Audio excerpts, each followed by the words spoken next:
ਭਾਈ ਗੁਰਦਾਸ ਜੀ ਦੇ ਜ਼ਮਾਨੇ 'ਚ ਹੀ ਸਿੱਖ ਕਹਿਣ ਲੱਗ ਪਏ ਸਨ, ਭਾਈ ਜੀ ਤੁਹਾਡੇ ਬੋਲ ਤੇ ਕੁੰਜੀ ਨੇ, ਸ਼ਬਦਾਂ ਨੂੰ ਖੋਲ੍ਹਦੇ ਨੇ, ਖੋਲ੍ਹਦੇ ਨੇ। ਦੋ ਸਵਈਏ ਮੈਂ ਤੁਹਾਡੇ ਸਾਹਮਣੇ ਰੱਖਾਂ ਔਰ ਇਹਦੇ 'ਚ ਭਾਈ ਗੁਰਦਾਸ ਜੀ ਦੀ ਬੜੀ ਭਾਰੀ ਨਿਰਮਾਣਤਾ ਵੀ ਪ੍ਰਗਟ ਹੁੰਦੀ, ਵਿਨਿਮਰਤਾ। ਪਹਿਲਾ ਸਵਈਆ, ਰੂਪਹੀਨ, ਕੁਲਹੀਨ, ਗੁਣਹੀਨ, ਗਿਆਨਹੀਨ, ਸੋਭਾਹੀਨ, ਭਾਗਹੀਨ, ਤਪਹੀਨ, ਬਾਵਰੀ। ਇੱਕ ਪੰਕਤੀ। हे ਪ੍ਰਭੂ, ਆਪਣੇ ਕੋਲ ਇਸ ਤਰ੍ਹਾਂ ਦਾ ਕੋਈ ਰੂਪ ਵੀ ਨਹੀਂ ਕਿ ਰੂਪ ਕਰਕੇ ਦੂਜੇ ਨੂੰ ਮੁਤਾਸਰ ਕਰੀਏ, ਤੈਨੂੰ ਮੁਤਾਸਰ ਕਰੀਏ। ਤੂੰ ਸਾਡੇ ਰੂਪ ਤੇ ਰੀਝੈਂ, ਐਸਾ ਰੂਪ ਵੀ ਕੋਈ ਨਹੀਂ।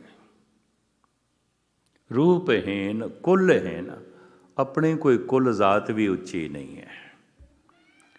ਹੰਕਾਰ ਗੁਣਾਂ 'ਤੇ ਅਸਵਾਰ ਹੋ ਕੇ ਚੱਲਦਾ ਹੈ। ਸਾਡੀ ਮਾੜੀ ਮੋਟੀ ਜ਼ਾਤ ਨਹੀਂ ਹੈ, ਉੱਚੀ ਜ਼ਾਤ ਦੇ ਆ। ਫਿਰ ਰੂਪ ਦਾ ਵੀ ਬੜਾ ਭਾਰੀ ਹੰਕਾਰ ਹੁੰਦਾ ਹੈ। ਰੂਪਵੰਤ ਹੋਈ ਨਾਹੀ ਮੋਏ, ਪ੍ਰਭ ਕੀ ਜੋਤ, ਜੋਤ ਸਗਲ ਘਟ ਸੋਏ। ਜੇ ਜਾਣੇ ਹੋ ਜੋਬਨਵੰਤ, ਸੋ ਹੋਵਤ ਬਿਸ਼ਟਾ ਕਾ ਜੰਤ। ਜਿਹਨੂੰ ਆਪਣੇ ਰੂਪ 'ਤੇ ਬੜਾ ਮਾਣ ਹੈ ਅਤੇ ਹੰਕਾਰ ਹੈ, ਮਹਾਰਾਜ ਕਹਿੰਦੇ ਨੇ ਬਿਸ਼ਟਾ ਦਾ ਕੀੜਾ ਬਣੇਗਾ। ਚਲਤ ਕਦ ਟੇਡੇ ਟੇਡੇ, ਅਸਤ ਚਰਮ ਬਿਸ਼ਟਾ ਕੇ ਮੂੰਦੇ, ਦੁਰਗੰਧ ਹੀ ਕੇ ਬੇੜੇ। ਕਿਉਂ ਇਤਨਾ ਜੋਬਨ ਦਾ ਹੰਕਾਰ ਪਿਆ ਕਰਨਾ? ਹੰਕਾਰ ਰੂਪ 'ਤੇ, ਰੰਗ 'ਤੇ, ਕੁਲ 'ਤੇ, ਧਨ 'ਤੇ, ਸੰਪਤਾ 'ਤੇ, ਸ਼ਕਤੀ 'ਤੇ, ਗੁਣਾਂ ਦੇ ਆਸਰੇ 'ਤੇ ਹੰਕਾਰ ਵੱਧਦਾ ਹੈ ਮਨੁੱਖ ਦਾ। ਔਗੁਣਾਂ ਦੇ ਉੱਤੇ ਹੰਕਾਰ ਚੱਲ ਹੀ ਨਹੀਂ ਸਕਦਾ। ਦੇਖੋ, ਇੱਕੋ ਉਦਾਹਰਣ ਦਿਆਂ। ਇੱਕ ਮਨੁੱਖ ਕਹਿ ਸਕਦਾ ਹੈ, ਮੈਂ ਮਾੜਾ ਮੋਟਾ ਦਾਨੀ ਨਹੀਂ, ਬਹੁਤ ਵੱਡਾ ਦਾਨੀ ਹਾਂ। ਪਰ ਇੱਕ ਮਨੁੱਖ ਕਿਸ ਤਰ੍ਹਾਂ ਕਹਿ ਸਕਦਾ ਹੈ, ਮੈਂ ਮਾੜਾ ਮੋਟਾ ਚੋਰ ਨਹੀਂ, ਬਹੁਤ ਵੱਡਾ ਚੋਰ ਹਾਂ। ਚੋਰੀ ਦਾ ਕੀ ਹੰਕਾਰ? ਗਿਆਨ ਤੇ ਹੰਕਾਰ ਹੋ ਸਕਦਾ ਹੈ, ਮੈਂ ਮਾੜਾ ਮੋਟਾ ਗਿਆਨੀ ਨਹੀਂ, ਬਹੁਤ ਵੱਡਾ ਗਿਆਨੀ ਹਾਂ। ਪਰ ਮੂਰਖਤਾ ਦਾ ਕੀ ਹੰਕਾਰ? ਮਨੁੱਖ ਕਹਿ ਸਕਦਾ ਕਿ ਮੈਂ ਮਾੜਾ ਮੋਟਾ ਮੂਰਖ ਨਹੀਂ, ਬਹੁਤ ਵੱਡਾ ਮੂਰਖ ਹਾਂ। ਹਮੇਸ਼ਾ ਹੰਕਾਰ ਗੁਣਾਂ 'ਤੇ ਅਸਵਾਰ ਹੋ ਕੇ ਚੱਲਦਾ ਹੈ। ਭਾਈ ਸਾਹਿਬ ਕਹਿੰਦੇ ਨੇ ਆਪਣੇ ਕੋਲ ਹੈ ਨਹੀਂ ਕੋਈ ਗੁਣ। ਰੂਪਹੀਨ, ਕੁਲਹੀਨ, ਗੁਣਹੀਨ, ਗਿਆਨਹੀਨ, ਸੋਭਾਹੀਨ, ਭਾਗਹੀਨ, ਤਪਹੀਨ, ਬਾਵਰੀ। ਇੱਕ ਪੰਕਤੀ ਦੇ ਚਿਤਨਾ ਕਹਿ ਦਿੱਤਾ ਹੈ। ਨਾ ਸਾਡੇ ਕੋਲ ਗੁਣ ਹੈ, ਨਾ ਸਾਡੇ ਕੋਲ ਗਿਆਨ, ਨਾ ਸਾਡੀ ਕੋਈ ਕੁਲ ਉੱਚੀ ਹੈ, ਨਾ ਸਾਡੇ ਕੋਈ ਰੂਪ ਮਹਾਨ ਹੈ। ਰੂਪਹੀਨ, ਕੁਲਹੀਨ, ਗੁਣਹੀਨ, ਗਿਆਨਹੀਨ, ਸੋਭਾਹੀਨ, ਭਾਗਹੀਨ, ਤਪਹੀਨ, ਬਾਵਰੀ। ਸਾਡੀ ਕੋਈ ਪ੍ਰਾਲਬਧ ਵੀ ਇਤਨੀ ਵੱਡੀ ਨਹੀਂ ਕਿ ਤੂੰ ਮਿਲੇ।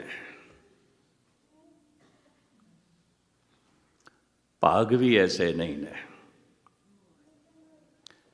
ਫਿਰ ਸਾਡੇ ਕੋਲ ਤਪ ਵੀ ਕੋਈ ਨਹੀਂ, ਜਪ ਵੀ ਕੋਈ ਨਹੀਂ, ਜਿਸ ਕਰਕੇ ਤੈਨੂੰ ਪ੍ਰਾਪਤ ਕਰ ਸਕੀਏ। ਇਹ ਪੰਕਤੀ ਇੱਕ ਬੜੀ ਸਾਰਥਿਕ ਹੈ। ਅਗਲੀਆਂ ਪੰਕਤੀਆਂ ਮੈਂ ਤੁਹਾਡੇ ਸਾਹਮਣੇ ਰੱਖਾਂ। ਦ੍ਰਿਸ਼ਟ ਦਰਸਹੀਨ, ਸ਼ਬਦ ਸੁਰਤਹੀਨ, ਬੁੱਧ ਬਲਹੀਨ, ਸੂਦੇ ਹਸਤ ਨਾ ਪਾਵਰੀ।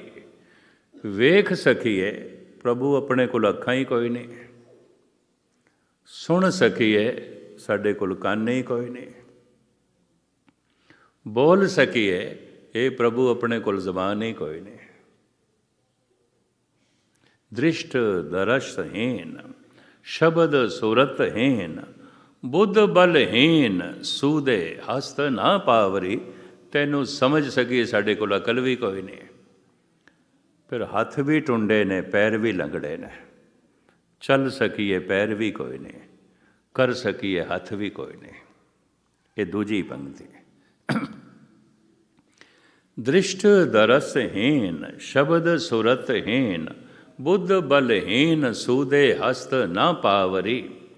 ਪ੍ਰੀਤਹੀਨ, ਰੀਤਹੀਨ, ਭਾਏ ਬੈ ਪ੍ਰਤੀਤਹੀਨ, ਚਿੱਤਹੀਨ, ਬਿੱਤਹੀਨ, ਸਹਿਜ ਸੁਭਾਵਰੀ। हे ਪ੍ਰਭੂ, ਹਿਰਦੇ 'ਚ ਤੇਰੀ ਪ੍ਰੀਤ ਵੀ ਕੋਈ ਨਹੀਂ। ਫਿਰ ਤੇਰੇ ਤੇ ਵਿਸ਼ਵਾਸ ਵੀ ਕੋਈ ਨਹੀਂ, ਪ੍ਰਤੀਤ ਵੀ ਕੋਈ ਨਹੀਂ, ਭਰੋਸਾ ਵੀ ਕੋਈ ਨਹੀਂ। ਮਨ ਡੋਲਦਾ ਹੈ, ਭਰੋਸਾ ਟੁੱਟ ਜਾਂਦਾ ਹੈ। ਨਾ ਹਿਰਦੇ 'ਚ ਤੇਰੇ ਵਾਸਤੇ ਪ੍ਰੀਤ ਹੈ, ਨਾ ਤੇਰੇ ਤੇ ਕੋਈ ਪੂਰਾ ਭਰੋਸਾ ਹੈ। ਪ੍ਰੀਤਹੀਨ ਰੀਤਹੀਨ ਭਾਏ ਬੈ ਪ੍ਰਤੀਤਹੀਨ, ਚਿੱਤਹੀਨ ਬਿੱਤਹੀਨ ਸਹਿਜ ਸੁਭਾਵਰੀ।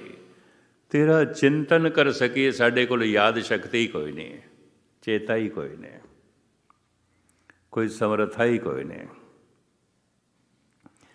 ਅਤੇ ਸਾਡਾ ਕੋਈ ਸਹਿਜ ਸੁਭਾਅ ਵੀ ਨਹੀਂ ਹੈ। ਸਾਡੇ ਕੋਲ ਸ਼ਾਂਤੀ ਵੀ ਨਹੀਂ, ਗਹਿਰਾਈ ਵੀ ਨਹੀਂ, ਦੂਰਦ੍ਰਿਸ਼ਟੀ ਵੀ ਨਹੀਂ। ਇਹ ਤੀਜੀ ਪੰਕਤੀ, ਪ੍ਰੀਤਹੀਨ ਰੀਤਹੀਨ ਭਾਏ ਬੈ ਪ੍ਰਤੀਤਹੀਨ, ਚਿੱਤਹੀਨ ਬਿੱਤਹੀਨ ਸਹਿਜ ਸੁਭਾਵਰੀ। ਅੰਗ ਅੰਗਹੀਨ ਧੀਨਾ ਧੀਨ ਪ੍ਰਾਚੀਨ ਲਗ, ਚਰਨ ਸਰਨ ਕੈਸੇ ਪ੍ਰਾਪਤ ਹੋਏ ਰਾਵਰੀ। ਇਹ ਪ੍ਰਭੂ ਤੇਰੇ ਚਰਨ ਕਿਸ ਤਰ੍ਹਾਂ ਪ੍ਰਾਪਤ ਹੋਵਨ। ਅੰਗ ਅੰਗ ਤੇ ਟੁੱਟਿਆ ਪਿਆ, ਨਾ ਪੈਰ ਨੇ, ਨਾ ਹੱਥ ਨੇ, ਨਾ ਅੱਖਾਂ ਨੇ, ਨਾ ਕੰਨ ਨੇ, ਨਾ ਜ਼ਬਾਨ ਹੈ। ਗੁਸਤਾਖੀ ਮਾਫ। ਨਾ ਮਨੁੱਖ ਵੇਖ ਸਕੇ, ਨਾ ਸੁਣ ਸਕੇ, ਨਾ ਬੋਲ ਸਕੇ, ਨਾ ਚੱਲ ਸਕੇ, ਨਾ ਕਰ ਸਕੇ। ਪੱਥਰ ਤੇ ਮਨੁੱਖ ਦੇ 'ਚ ਕੀ ਫਰਕ ਹੈ? ਕੀ ਫਰਕ ਹੈ? ਸਰੀਰ ਕਰਕੇ ਮਨੁੱਖ ਸਭ ਕੁਝ ਹੋਵੇਗਾ, ਧਰਮ ਕਰਕੇ ਪੱਥਰ ਦਾ ਪੱਥਰ ਹੈ। ਗੁਸਤਾਖੀ ਮਾਫ। ਇਸ ਸ਼ਬਦ ਦੇ ਜੋ ਅਰਥ ਨੇ ਭਾਈ ਗੁਰਦਾਸ ਜੀ ਦੇ ਮੈਂ ਤੁਹਾਡੇ ਸਾਹਮਣੇ ਕਰਾਂ। ਪੱਥਰ ਦੇ ਪੱਥਰ ਹੈ। ਨਾ ਪਰਮਾਤਮਾ ਦਿਖਾਈ ਦਿੰਦਾ, ਨਾ ਸੁਣਾਈ ਦਿੰਦਾ। ਉਹਦਾ ਬੋਲ ਗੂੰਜਦਾ ਪਿਆ ਬ੍ਰਹਿਮੰਡ ਦੇ 'ਚ, ਕਿੱਥੇ ਸੁਣਾਈ ਦਿੰਦਾ? ਨਾ ਰਸਨਾ ਨੇ ਜਪ ਆਰੰਭ ਕੀਤਾ ਹੋਵੇ, ਨਾ ਉਹ ਦਿਖਾਈ ਦਿੰਦਾ ਹੋਵੇ, ਨਾ ਉਹ ਸੁਣਾਈ ਦਿੰਦਾ ਹੋਵੇ, ਨਾ ਸੁਰਤ ਚੱਲੀ ਹੋਵੇ, ਨਾ ਉਹਦਾ ਦਾਮਨ ਹੱਥ ਦੇ 'ਚ ਹੋਵੇ, ਤਾਂ ਖੇਡ ਤੇ ਖਤਮ। ਦੂਜਾ ਸਵਈਆ ਭਾਈ ਗੁਰਦਾਸ ਜੀ ਦਾ, ਉਹ ਵੀ ਕਾਬਲੇ ਸੁਣੀਦੇ ਸੁਣਨ ਵਾਲਾ ਹੈ। ਭਾਈ ਜੀ ਕਹਿੰਦੇ ਨੇ, ਤੈਨੂੰ ਵੇਖ ਸਕੀ ਆਪਣੇ ਕੋਲ ਅੱਖਾਂ ਕੋਈ ਨਹੀਂ, ਅਤੇ ਜਿਹੜੀਆਂ ਅੱਖਾਂ ਹੈਗੀਆਂ ਨੇ ਇਹਦੇ ਨਾਲ ਤੂੰ ਦਿਖਾਈ ਨਹੀਂ ਦਿੰਦਾ, ਨਹੀਂ ਦਿਖਾਈ ਦਿੰਦਾ। ਇਹ ਤਾਂ ਸਾਰਿਆਂ ਕੋਲ ਨੇ, ਇਹ ਤਾਂ ਪਸ਼ੂਆਂ ਕੋਲ ਵੀ ਹੈਗੀਆਂ ਨੇ। ਬੜੀ ਕੀਮਤੀ ਗੱਲ, ਆਪਣੇ ਸਵਈਏ ਨੂੰ ਆਪ ਹੀ ਖੋਲੀ ਜਾਂਦੇ ਨੇ ਭਾਈ ਸਾਹਿਬ ਭਾਈ ਗੁਰਦਾਸ ਜੀ। ਧੰਨ ਗੁਰੂ ਗੋਬਿੰਦ ਸਿੰਘ ਜੀ ਮਹਾਰਾਜ ਜੀ ਬੜੇ ਪ੍ਰਸੰਨ ਹੋਏ ਨੰਦ ਲਾਲ 'ਤੇ, ਅਤੇ ਕਹਿਣ ਲੱਗੇ, ਪੁਰਖਾ ਅੱਜ ਅਸੀਂ ਤੇਰੀ ਝੋਲੀ ਦੇ 'ਚ ਕੁਝ ਪਾਉਣਾ, ਤੈਨੂੰ ਦੇਣਾ, ਦੇ ਕੇ ਸਾਨੂੰ ਬੜੀ ਖੁਸ਼ੀ ਮਿਲੇਗੀ। ਜਿਹੜਾ ਬਹੁਤ ਪਿਆਰਾ ਲੱਗੇ, ਬਹੁਤ ਪਿਆਰਾ ਲੱਗੇ, ਉਹਨੂੰ ਦੇ ਕੇ ਖੁਸ਼ੀ ਮਿਲਦੀ ਹੈ। ਜਿਹਦੇ ਨਾਲ ਬੜੀ ਗਿਰਣਾ ਹੋਵੇ, ਨਫ਼ਰਤ ਹੋਵੇ, ਉਹਦੇ ਕੋਲ ਖੋ ਕੇ ਖੁਸ਼ੀ ਮਿਲਦੀ ਹੈ। ਕਿਸੇ ਕੋਲ ਖੋ ਕੇ ਖੁਸ਼ੀ ਮਿਲਦੀ ਹੈ, ਕਿਸੇ ਨੂੰ ਦੇ ਕੇ ਖੁਸ਼ੀ ਮਿਲਦੀ ਹੈ। ਨਫ਼ਰਤ ਹੈ, ਗਿਰਣਾ ਹੈ, ਤਾਂ ਮਨੁੱਖ ਸੋਚਦਾ ਇਹਦਾ ਸੁੱਖ ਖੋ ਲਈਏ, ਇਹਦੀ ਇੱਜ਼ਤ ਖੋ ਲਈਏ, ਇਹਦੀ ਧਨ ਸੰਪਦਾ ਖੋ ਲਈਏ, ਇਹਦੀ ਮਾਣ ਮਰਿਆਦਾ ਖੋ ਲਈਏ। ਮੌਕਾ ਲੱਗ ਜਾਏ ਤਾਂ ਇਹਦੀ ਜਿੰਦ ਜਾਨ ਖੋ ਲਈਏ। ਕੌਣ ਨੂੰ ਜੀ ਕਰਦਾ ਹੈ? ਬਹੁਤ ਪਿਆਰਾ ਹੈ ਅਤੇ ਦੇਣ ਨੂੰ ਜੀ ਕਰਦਾ, ਇਹਨੂੰ ਸੁੱਖ ਦੇ ਦਈਏ, ਆਰਾਮ ਦੇ ਦਈਏ, ਮਾਨ ਸਨਮਾਨ ਦੇ ਦਈਏ, ਅਤੇ ਜੇ ਕਿਧਰੇ ਲੋੜ ਪੈ ਜਾਏ ਇਹਨੂੰ ਆਪਣੀ ਜਿੰਦ ਜਾਨ ਦੇ ਦਈਏ। ਦੇਣ ਨੂੰ ਵੀ ਜੀ ਕਰਦਾ ਹੈ, ਬਸ਼ਰਤੇ ਆਪਣਾ ਤੇ ਪਿਆਰਾ ਹੋਵੇ। ਖੋਣ ਨੂੰ ਵੀ ਜੀ ਕਰਦਾ ਹੈ, ਬਸ਼ਰਤੇ ਬੜੀ ਪ੍ਰਬਲ ਦੁਸ਼ਮਣੀ ਹੋਵੇ। ਸਤਿਗੁਰੂ ਕਹਿਣ ਲੱਗੇ, ਤੂੰ ਮੈਨੂੰ ਬਹੁਤ ਪਿਆਰਾ ਲੱਗਦਾ, ਬਹੁਤ ਪਿਆਰਾ ਲੱਗਦਾ, ਤੈਨੂੰ ਦੇਣ ਨੂੰ ਕੁਝ ਜੀ ਕਰਦਾ ਹੈ, ਪਰ ਐਸਾ ਨਾ ਹੋਵੇ ਮੈਂ ਉਹ ਦਿਆਂ ਜੋ ਤੇਰੀ ਲੋੜ ਹੀ ਨਾ ਹੋਵੇ। ਤੋ ਤੂੰ ਖੁਦ ਮੰਗ ਤੇ ਮੈਂ ਦਿਆਂ, ਮੈਨੂੰ ਖੁਸ਼ੀ ਹੋਵੇਗੀ। ਭਾਈ ਸਾਹਿਬ ਜੀ ਦੀ ਮੰਗ, ਭਾਈ ਸਾਹਿਬ ਭਾਈ ਨੰਦ ਲਾਲ, ਧਿਆਨ ਨਾਲ ਸੁਣਨਾ।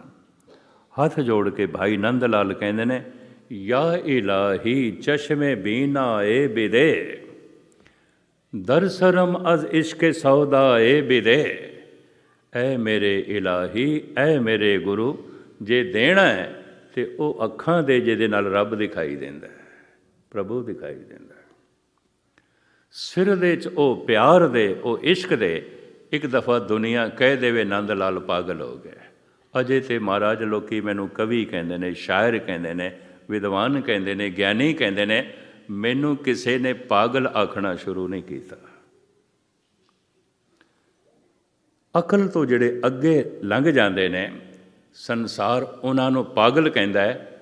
ਅਕਲ ਤੋਂ ਜਿਹੜੇ ਥੱਲੇ ਚਲੇ ਜਾਂਦੇ ਨੇ, ਉਹਨਾਂ ਨੂੰ ਤੇ ਸੰਸਾਰ ਪਾਗਲ ਆਖੇਗਾ। ਪਰ ਅਕਲ ਤੋਂ ਜੋ ਅੱਗੇ ਚਲੇ ਜਾਂਦੇ ਨੇ, ਅਸੀਂ ਛੋੜਦੇ ਹਾਂ ਅਕਲ ਨੂੰ। ਸਰਹਦ-ਏ ਅਕਲ ਸੇ ਗੁਜ਼ਰੇ ਤਬ ਪਹੁੰਚੇ। ਅਕਲ ਤੋਂ ਜਦ ਅੱਗੇ ਲੰਘੇ ਹਾਂ ਤਾਂ ਰੱਬ ਦੇ ਦਰ ਤੱਕ ਪਹੁੰਚਦੇ ਹਾਂ। ਅਕਲ ਨਾਲ ਥੋੜ੍ਹੀ ਜਿਹੀ ਰਸਤੇ ਦੀ ਸਮਝ ਤੇ ਆਉਂਦੀ ਹੈ, ਅਕਲ ਪ੍ਰਭੂ ਦੇ ਦਰ ਤੱਕ ਨਹੀਂ ਪਹੁੰਚਾਉਂਦੀ। ਇਹ ਵੀ ਮੈਂ ਅਰਜ਼ ਕਰਦੇ ਹਾਂ। ਇਸ ਵਾਸਤੇ ਡਾਕਟਰ ਮੁਹੰਮਦ ਇਕਬਾਲ ਨੇ ਤੇ ਐਲਾਨੀਆ ਕਹਿ ਦਿੱਤਾ ਹੈ, ਤੇਰੇ ਸੀਨੇ ਮੇਂ ਦਮ ਹੈ ਦਿਲ ਨਹੀਂ ਹੈ, ਤੇਰਾ ਦਮ ਗਰਮ ये महफिल नहीं है, निकल जा अकल से आगे कि ये नूर चिरागे राह है मंजिल नहीं है। ਅਕਲ ਦੀ ਦੁਨੀਆ ਤੋਂ ਅੱਗੇ ਲੰਘ ਜਾ, ਇਹ ਰਸਤੇ ਦਾ ਦੀਵਾ ਜ਼ਰੂਰ ਹੈ, ਮੰਜ਼ਿਲ ਨਹੀਂ ਹੈ। ਥੋੜ੍ਹੀ ਜਿਹੀ ਰਸਤੇ ਦੀ ਸਮਝ ਜ਼ਰੂਰ ਪੈ ਜਾਂਦੀ ਹੈ, ਪਰ ਇਹ ਮੰਜ਼ਿਲ ਨਹੀਂ ਹੈ, ਘਰ ਨਹੀਂ ਹੈ। ਇਸ ਦੀਵੇ ਤੋਂ ਅੱਗੇ ਲੰਘ ਜਾ, ਇਸ ਅਕਲ ਤੋਂ ਅੱਗੇ ਲੰਘ ਜਾ। ਸੰਸਾਰ ਫਿਰ ਉਹਨਾਂ ਨੂੰ ਵੀ ਪਾਗਲ ਕਹਿੰਦਾ ਹੈ ਜੋ ਅਕਲ ਤੋਂ ਅੱਗੇ ਲੰਘ ਗਏ। ਸਾਰੇ ਬੇਦੀਆਂ ਨੇ ਕਹਿ ਦਿੱਤਾ, ਕੀ ਆਖਿਆ? ਕੋਈ ਕਹੇ ਭੂਤਨਾ ਕੋ ਕਹੇ ਬੇਤਾਲਾ, ਕੋਈ ਕਹੇ ਆਦਮੀ ਨਾਨਕ ਵਿਚਾਰਾ, ਭਇਆ ਦੇਵਾਨਾ ਸ਼ਾਹ ਕਾ ਨਾਨਕ ਬੌਰਾਨਾ। ਇਹ ਤੇ ਪਾਗਲ ਹੋ ਗਿਆ। ਬੇਦੀ ਕਹਿਣ ਲੱਗ ਪਏ, ਸਿਰ ਦੇ 'ਚ ਉਹ ਪਿਆਰ ਦੇ ਕਿ ਇੱਕ ਦਫਾ ਦੁਨੀਆ ਕਹਿ ਦੇਵੇ ਨੰਦ ਲਾਲ ਸੁਦਾਈ ਹੋ ਗਿਆ, ਪਾਗਲ ਹੋ ਗਿਆ। ਪੰਕਤੀਆਂ ਮੈਂ ਫਿਰ ਤੁਹਾਡੇ ਸਾਹਮਣੇ ਰੱਖਾਂ। ਇਹ ਰੱਬੀ ਇਸ਼ਕ, ਰੱਬੀ ਪਿਆਰ, ਚਾਹੇ ਦੁਨਿਆਵੀ ਹੈ ਚਾਹੇ ਰੱਬ ਦਾ ਹੈ, ਮਨੁੱਖ ਨੂੰ ਅਕਲ ਤੋਂ ਅੱਗੇ ਕਰ ਦਿੰਦਾ ਹੈ। ਇਹ ਵੀ ਮੈਂ ਅਰਜ਼ ਕਰਦੇ ਹਾਂ। ਯਾ ਇਲਾਹੀ ਚਸ਼ਮੇ ਬੀਨਾ ਏ ਬਿਦੇ, ਦਰ ਸਰਮ ਅਜ਼ ਇਸ਼ਕ ਸੌਦਾ ਏ ਬਿਦੇ। ਦੇਣਾ ਹੈ ਤੇ ਐ ਮੇਰੇ ਗੁਰੂ ਉਹ ਅੱਖਾਂ ਦੇ ਜਿਹਦੇ ਨਾਲ ਪਰਮਾਤਮਾ ਦਿਖਾਈ ਦਿੰਦਾ। ਇਹਨਾਂ ਨੂੰ ਮੈਂ ਕੀ ਕਰਾਂ? ਮੈਨੂੰ ਅਨੁਭਵ ਪ੍ਰਕਾਸ਼ ਦੇ। ਸਿਰ ਦੇ 'ਚ ਉਹ ਪਿਆਰ ਦੇ ਕਿ ਇੱਕ ਦਫਾ ਦੁਨੀਆ ਕਹਿ ਦੇਵੇ ਨੰਦ ਲਾਲ ਪਾਗਲ ਹੋ ਗਿਆ, ਸੌਦਾਈ ਹੋ ਗਿਆ। ਦਰ ਸਰਮ ਅਜ਼ ਇਸ਼ਕ ਸੌਦਾ ਏ ਬਿਦੇ। ਔਰ ਵਾਕਈ ਨੰਦ ਲਾਲ ਦੇ ਆਖਰੀ ਦਿਨਾਂ 'ਚ ਇੱਕ ਸਰੂਰ ਸੀ, ਇੱਕ ਮਸਤੀ ਸੀ ਜੋ ਆਮ ਲੋਕਾਂ ਦਾ ਤਾਲਮੇਲ ਬਿਠਾਉਣ ਤੋਂ ਅੱਗੇ ਦੀ ਗੱਲ ਸੀ। ਇਹ ਵੀ ਮੈਂ ਅਰਜ਼ ਕਰਦੇ ਹਾਂ। ਭਾਈ ਸਾਹਿਬ ਭਾਈ ਗੁਰਦਾਸ ਜੀ ਕਹਿੰਦੇ ਨੇ, ਦੇਖਬੇ ਕੋ ਨਾ ਦ੍ਰਿਸ਼ਟ ਨਾ ਦਰਸ ਦਿਖਾਏ ਵੇ ਕੋ, ਕੈਸੇ ਪ੍ਰਿਯ ਦਰਸ਼ਨ ਦੇਖੀਏ ਦਿਖਾਈਏ। ਹੇ ਗੁਰੂ, ਤੈਨੂੰ ਦੇਖ ਸਕੀ ਅੱਖਾਂ ਕੋਈ ਨਹੀਂ, ਤੇ ਜਿਹੜੀਆਂ ਅੱਖਾਂ ਹੈ ਨੇ ਇਹਦੇ ਨਾਲ ਤੇ ਤੂੰ ਦਿਖਾਈ ਨਹੀਂ ਦਿੰਦਾ। ਇਹਨਾਂ ਅੱਖਾਂ ਨਾਲ ਵੇਖੋਗੇ ਰੁਮਾਲੇ ਨੇ, ਪੀੜਾ ਸਾਹਿਬ ਹੈ, ਗੁਰੂ ਗ੍ਰੰਥ ਸਾਹਿਬ ਦੀ ਬੀੜ ਹੈ, ਫਿਰ ਬੀੜ ਦੇ ਉੱਤੇ ਲਿਖੇ ਅੱਖਰ ਨੇ। ਪਰ ਅਨੁਭਵ ਦੀ ਅੱਖ, ਉਸ ਤੀਸਰੀ ਅੱਖ ਨਾਲ ਵੇਖੋਗੇ, ਇੱਕ ਇੱਕ ਅੱਖਰ ਦੇ 'ਚ ਰੱਬੀ ਜੋਤ ਹੈ, ਖਸਮ ਦੇ ਬੋਲ ਨੇ, ਅੰਮ੍ਰਿਤ ਰਸ ਹੈ, ਗਿਆਨ ਭਰਪੂਰ ਹੈ। ਇਹ ਅੱਖ ਕਿਸੇ ਕਿਸੇ ਕੋਲ ਹੁੰਦੀ ਹੈ, ਕਿਸੇ ਕਿਸੇ ਕੋਲ ਹੁੰਦੀ। ਦੇਖਬੇ ਕੋ ਨਾ ਦ੍ਰਿਸ਼ਟ ਨਾ ਦਰਸ ਦਿਖਾਏ ਵੇ ਕੋ, कैसे प्रिय दर्शन देखिए दिखाइए। कहबे को ना सुरत ना सरवन सुनबे को, कैसे प्रिय निध गुण सुनिए सुनाइए। हे प्रभु, मेरे कोल वो बोल कोई नहीं जो तेरे कन्ना तक पहुँचा सकां, क्योंकि ज़बान ही कोई नहीं, ज़बान ही कोई नहीं। तेरे बोलां नूं सुन सकां, मेरे कोल ਕੰਨ ही कोई नहीं। ਕਬੂਲ ਪਏ ਕਰਦੇ। ਮਨੁੱਖ ਦੇ ਕੰਨ ਪੁੱਤਰ ਨੂੰ ਸੁਣ ਸਕਦੇ ਨੇ, ਮਿੱਤਰ ਨੂੰ ਸੁਣ ਸਕਦੇ ਨੇ, ਪਤਨੀ ਨੂੰ ਸੁਣ ਸਕਦੇ ਨੇ, ਪਤੀ ਨੂੰ ਸੁਣ ਸਕਦੇ ਨੇ, ਗੁਰੂ ਨੂੰ ਕਿੱਥੇ ਸੁਣਦੇ ਨੇ?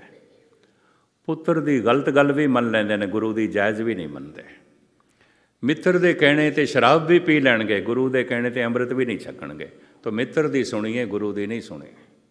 ਪੁੱਤਰ ਦੀ ਸੁਣੀਏ, ਗੁਰੂ ਦੀ ਨਹੀਂ ਸੁਣੀ। ਇਸ ਨੂੰ ਇਸ ਤਰ੍ਹਾਂ ਲਓ, ਜਿਸ ਦੀ ਮਨੁੱਖ ਸੁਣਦਾ ਹੈ, ਬਸ ਉਸ ਵਾਸਤੇ ਇਹਦੇ ਕੋਲ ਕੰਨ ਹਨ। ਜਿਹਦੀ ਸੁਣਦਾ ਹੀ ਨਹੀਂ, ਉਹਦੇ ਵਾਸਤੇ ਇਹਦੇ ਕੋਲ ਕੰਨ ਕੋਈ ਨਹੀਂ। ਇਸ ਤਰ੍ਹਾਂ ਸਮਝੋ। कहबे को ना सुरत ना सरवन सुनबे को, कैसे प्रिय निध गुण सुनिए सुनाइए। हे प्रभु, तैनू किवें देखा, मेरे कोल अखां ही कोई नहीं। तैनू किवें सुना, मेरे कोल ਕੰਨ भी कोई नहीं। ਇਹਦਾ ਇਹ ਮਤਲਬ ਨਹੀਂ ਕੰਨ ਤੇ ਜ਼ਬਾਨ ਨਹੀਂ ਹੈ, ਹੈਗੇ ਨੇ, ਪਰ ਜ਼ਬਾਨ ਕੋਲ ਉਹ ਬੋਲ ਕੋਈ ਨਹੀਂ ਜੋ ਤੇਰੇ ਤੱਕ ਪਹੁੰਚ ਸਕਣ। ਕਈਆਂ ਦੇ ਕੋਲ ਬੋਲ ਸਿਰਫ ਪਰਿਵਾਰ ਦੇ 'ਚ ਚੱਲਦੇ ਨੇ, ਪੜੋਸੀ ਤੱਕ ਵੀ ਨਹੀਂ ਚੱਲਦੇ। ਇਹ ਵੀ ਮੈਂ ਅਰਜ਼ ਕਰਦੇ ਹਾਂ। ਕਈਆਂ ਦੇ ਬੋਲ ਆਪਣੀ ਬਿਰਾਦਰੀ 'ਚ ਚੱਲਦੇ ਨੇ, ਉਹ ਮੰਨ ਲੈਂਦਾ ਹੈ। ਹੁਕਮਰਾਨ ਜਿਸ ਨੂੰ ਕਹਿੰਦੇ ਨੇ ਚੋਟੀ ਦਾ, ਉਹਦਾ ਬੋਲ ਆਪਣੇ ਦੇਸ਼ ਦੇ 'ਚ ਵੀ ਚੱਲਦਾ ਹੈ, ਜੋ ਕਹਿ ਦਿੱਤਾ ਮੰਨਣਾ ਪੈਂਦਾ ਹੈ। ਕਿਸੇ ਦਾ ਬੋਲ ਸਿਰਫ ਪਰਿਵਾਰ ਤੱਕ ਚੱਲਦਾ ਹੈ, ਬਾਹਰ ਨਹੀਂ ਚੱਲਦਾ। ਕਿਸੇ ਦਾ ਬੋਲ ਸਭਾ ਦੇ 'ਚ ਚੱਲਦਾ ਹੈ, ਪਿੰਡ ਦੇ 'ਚ ਚੱਲਦਾ ਹੈ, ਸ਼ਹਿਰ ਦੇ 'ਚ ਚੱਲਦਾ ਹੈ।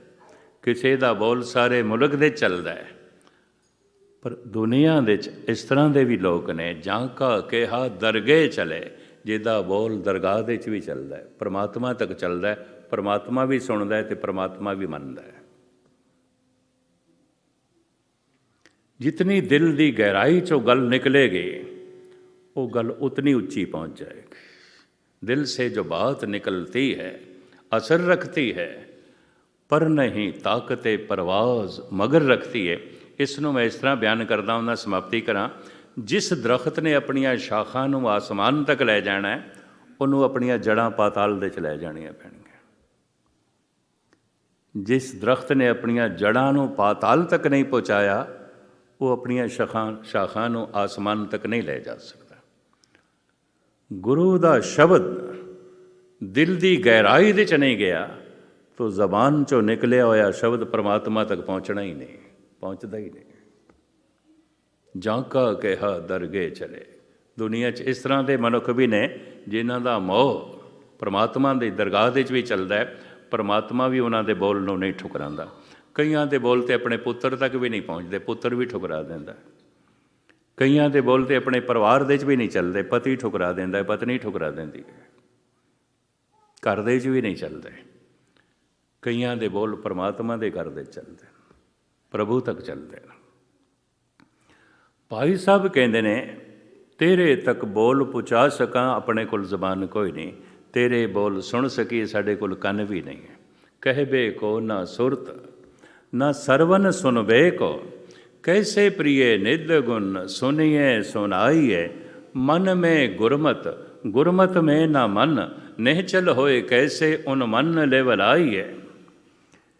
हे प्रभु, ਜਿਹੋ ਜਿਹੀਆਂ ਦੇ ਮੇਰੇ ਵਿਚਾਰ ਨੇ, ਮੇਰੀ ਮਤ ਹੈ, ਇਹ ਤੈਨੂੰ ਕਬੂਲ ਨਹੀਂ ਹੈ। ਤੇ ਜੋ ਤੇਰੀ ਮਤ ਹੈ, ਜੋ ਤੇਰੇ ਵਿਚਾਰ ਨੇ, ਮੈਨੂੰ ਕਬੂਲ ਨਹੀਂ ਨੇ। ਤਾਂ ਸੰਬੰਧ ਕਿਵੇਂ ਜੁੜੇ, ਕਿਸ ਤਰ੍ਹਾਂ ਜੁੜੇ? ਵਿਚਾਰਾਂ ਦੀ ਸਾਂਝ ਹੀ ਤੇ ਪਿਆਰ ਨੂੰ ਜਨਮ ਦਿੰਦੀ ਹੈ। हे ਗੁਰੂ, ਜੋ ਤੇਰੀ ਸੋਚਣੀ ਹੈ, ਜੋ ਤੇਰੀ ਮਤ ਹੈ, ਮੈਨੂੰ ਕਬੂਲ ਨਹੀਂ, ਮੈਂ ਨਹੀਂ ਮੰਨਦਾ। ਤੇ ਜੋ ਮੇਰੀ ਮਤ ਹੈ, ਤੈਨੂੰ ਕਬੂਲ ਨਹੀਂ, ਤੂੰ ਨਹੀਂ ਮੰਨਦਾ। तो संबंध किवें जुड़े? पहले विचार टकरांदे हुंदे ने, फिर तकरार खड़ी हो जाती है। पहले विचार टकरांदे ने, फिर दुश्मनी खड़ी हो जाती है, फिर तलवार उठ बैठती है। मन में गुरमत गुरमत में न मन, नेचल होए कैसे उन मन लेवलाइए। अंग अंग भंग रंग रूप कुलहीन दीन, कैसे बहु नायक की नायका कहाइए। ਇਹ ਪ੍ਰਭੂ ਅੰਗ ਅੰਗ ਟੁੱਟੇ ਹੋਏ ਨੇ, ਨਾ ਪੈਰ ਨਾ ਹੱਥ ਨਾ ਕੰਨ ਨਾ ਅੱਖਾਂ ਨਾ ਜ਼ਬਾਨ। ਤੂੰ ਕਿਵੇਂ ਤੇਰੇ ਦਰਸ਼ਨ ਹੋਵੇ, ਕਿਵੇਂ ਤੇਰੇ ਬੋਲ ਸੁਣੀਏ। ਮਨੁੱਖ ਦੇ ਕੋਲ ਕੰਨ ਹਨ, ਪਰਿਵਾਰ ਨੂੰ ਸੁਣ ਸਕਦੇ ਨੇ, ਸੰਸਾਰ ਨੂੰ ਸੁਣ ਸਕਦੇ ਨੇ, ਗੰਦੇ ਗੀਤ ਵੀ ਸੁਣ ਸਕਦੇ ਨੇ। ਇਹ ਗੁਰੂ ਨਾਨਕ ਨੂੰ ਨਹੀਂ ਸੁਣ ਸਕਦੇ, ਇਹ ਪ੍ਰਭੂ ਨੂੰ ਨਹੀਂ ਸੁਣ ਸਕਦੇ। ਮਨੁੱਖ ਦੇ ਕੋਲ ਜ਼ਬਾਨ ਹੈ, अपने बोल पत्नी तक पहुँचा सकते हैं, पति तक पहुँचा सकते हैं, पुत्रां तक पहुँचा सकते हैं, मित्रां तक पहुँचा सकते हैं। जबान दे चो सत्या कोई नहीं, बोल प्रभु तक पहुँचान, प्रभु तक पहुँचान। हुण धुन गुरु अर्जन देव जी का बोल फिर सुना के बाकी खुलासा कल करके समाप्ति करांगे।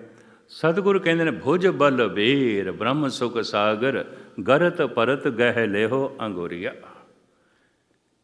हे सुखां दे सागर, हे ब्रह्म स्वरूप परमात्मा, मेरी बांह पकड़। क्यों? मैं तेरे मार्ग ते चलते पिया, पर उस बच्चे की तरह जिसने अज चलना सीखा, कितना कुछ चलेगा, कितना कुछ चलेगा। एक कदम दो कदम गिरेगा। सत्संग करेगा, कुसंगत करेगा, बाणी पढ़ेगा, गंदे गीत भी लापेगा, दान भी करेगा, बेईमानी भी करेगा, चलेगा गिरेगा, चलेगा गिरेगा। हे प्रभु गिरन तो मैनू बचा, मेरी बांह पकड़ चल सका। तो ध्यान जिसका चलिया ही ना होवे, एक कदम भी ना चलिया होवे, वो अजे नहीं चलिया। जिहदी जबान ने अजे अंमृत वेले उठ के वाहिगुरू वाहिगुरू जपना ही नहीं शुरू किया, उन्होंने अजे बोलना नहीं आया। कीर्तन सुन के, बाणी पढ़दियाँ सुन के इन वजे रस नहीं आ रहा, तो इसने अजे कोई सुनना भी शुरू नहीं किया, ये कन्ना ने नहीं शुरू किया। तो धन गुरु अर्जन देव जी महाराज का बोल फिर सरवण करो। भुज बल बीर ब्रह्म सुख सागर, गरत परत गह लेहो अंगुरिया, सरवन न सुरत नैन सुंदर नहीं, आरत द्वार रटुत पिंगुरिया। तेरे द्वार देते एक पुकार कर रहा है, जिहदे कोल अखां भी कोई नहीं, कन भी कोई नहीं, जबान भी कोई नहीं, पैर भी कोई नहीं, पिंगला है, तेरे दर ते खड़ा है, फरियाद पिया करता है। तैनू वेख सकीए अखां कोई नहीं, सुन सकीए कन कोई नहीं, बोल सकीए जबान कोई नहीं, चल सकीए पैर कोई नहीं, ये एक अंगहीन ए प्रभु तेरे दर ते खड़ा है, फरियाद कर रहा है, पुकार कर रहा है, तू मेरी पुकार सुन। तो जिहदी पुकार सुन ली, उन्होंने वेखना आ जाता है, बोलना आ जाता है, सुनना आ जाता है, चलना आ जाता है, जुड़ना आ जाता है, जोड़ना आ जाता है। ਉਹਦੇ फिर कुछ लक्षण होंगे ने, वो सतगुਰਾਂ ने दसे ने, मैं कल ਤੁਹਾਡੇ सामने रखांगा। तो फिर सतगुर सेहत बख्शन, समा बनाण, संजोग बनाण, अगस्त के महीने